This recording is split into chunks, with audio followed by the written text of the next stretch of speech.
The world is in constant motion. And it's important to know what is going on as we advance towards a greater tomorrow. But as society further advances, the line between what is true and what is false is becoming much harder to define. President Biden's withdrawal of troops in Afghanistan is a historic moment, one that should be fact-checked, be it for an opinion piece or an article. The United States has been in the war in the Middle East for nearly 2 decades. If the true story is not explained, people may believe something that may not be completely true. As someone who has a sibling in journalism, I understand the importance of why the truth should be told. Not only that, but I have researched this topic from many news outlets to understand what is really happening. 2 different articles will be examined today for accuracies, one being a news story from the Associated Press, and the other an opinion piece by Politico. I will then compare them for accuracy and bias. Although something claims a story is news, being able to fact check it is still the best possible way to know what is really going on. The Associated Press article by Lloyd C. Balder and Ellen Nickmeyer, U.S. to withdraw all troops from Afghanistan by September 11th, although claims to be a news story, should still be fact-checked to avoid any bias. The AP article states from April 2021, states that the removal on September 11th emphasizes the reason why the U.S. went to war in the Middle East originally. To quote, prevent extremist groups like Al-Qaeda from establishing a foothold again that could be used to launch an attack against the U.S.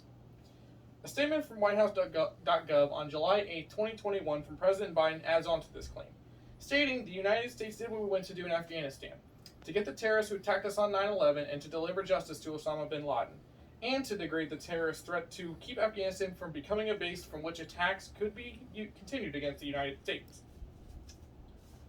Balder and Nickmeyer also discussed how congressional reaction was mixed from Republicans. An article from Forbes magazine by Jack Brewster confirms this. Brewster stated how Senate Minority Leader Mitch McConnell stated the decision was a grave mistake that would likely result in disaster. Other Republicans applauded the remove, with Senator Ted Cruz, a vocal Biden critic, telling CNN he's glad the troops are coming home.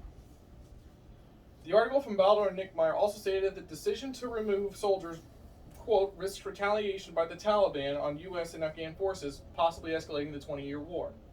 This statement is true. An article by Shannon Pettypiece and Lauren Egan of NBC News explained that the Taliban have been making significant territorial gains in northern Afghanistan in recent days and are inching closer to the capital, Kabul.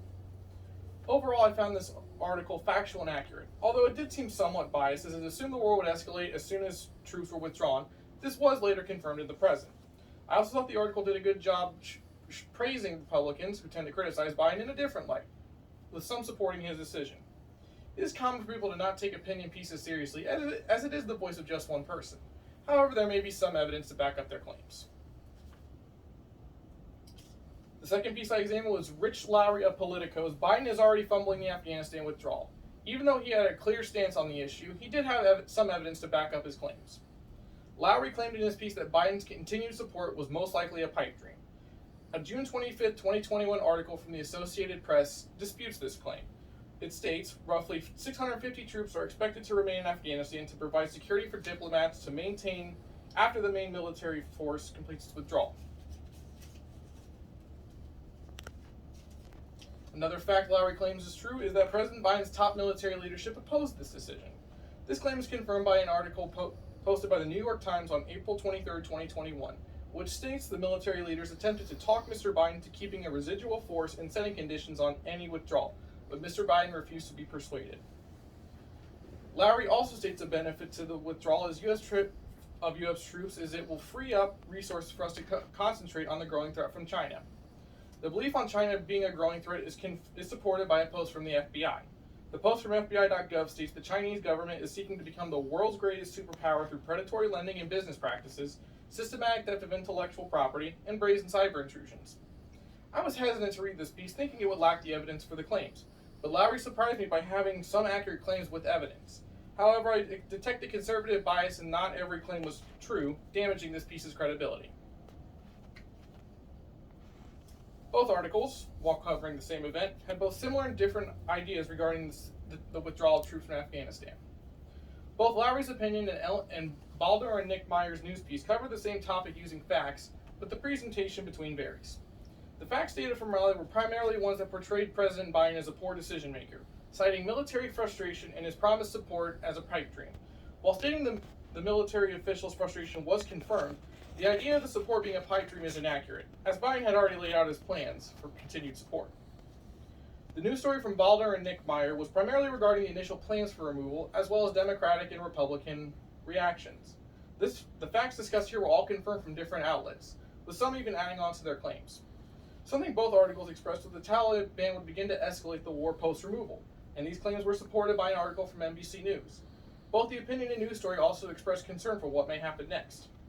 While the news story remained rather neutral when it comes to bias and had evidence to back up the claims, the same could not be said for the opinion piece. It was evident that Lowry was presenting a conservative bias, and while he had some evidence to back up the facts, not every fact was accurate. Inaccuracies and bias may not appear evident when reading pieces, so it's important to make sure what is reading is correct. A news story and opinion regarding President Biden's withdrawal of soldiers from Afghanistan were examined for accuracy and bias, with both mostly having accurate claims. Being able to check for accuracy in stories regarding the same topic is important so the whole true story is understood. Unfortunately, fake news and bias are still prevalent today and will be in the future. So it will always be important to fact check and get the whole story straight and keep the line between true and false defined.